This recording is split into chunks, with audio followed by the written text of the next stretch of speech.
नमस्ते।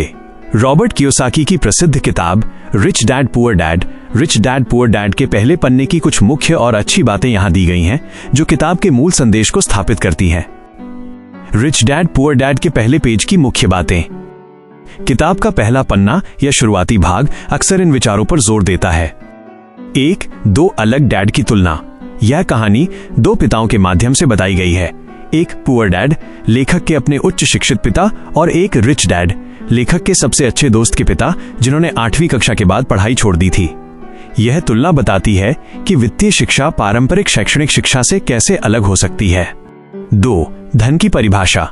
किताब तुरंत ये सवाल उठाती है, आप अमीर होने के बारे में क्या जानते हैं?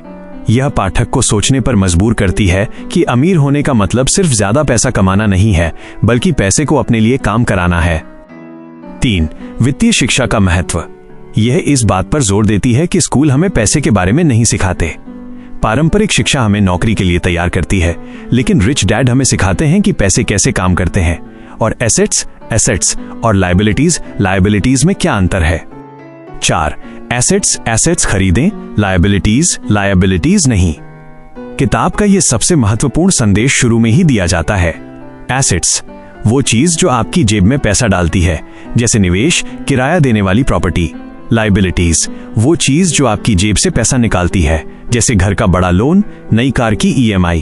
पुअर डैड बड़ी लायबिलिटीज को एसेट समझते थे, जबकि रिच डैड केवल एसेट्स का कॉलम बनाने पर जोर देते थे। 5. चूहा दौड़, रैट रेस से बाहर निकलना।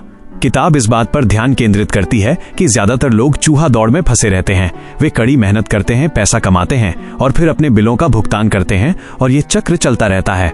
रिच डैड का लक्ष्य था कि लेखक वित्तीय स्वतंत्रता प्राप्त करे और इस दौड़ से बाहर निकले। संक्षेप में पहले पन्ने की अच्छी बात यह है कि ये सीधे वित्तीय ज्ञान और माइंडसेट सोच के महत्व पर प्रकाश डालता है, जो वित्तीय सफलता की नींव है।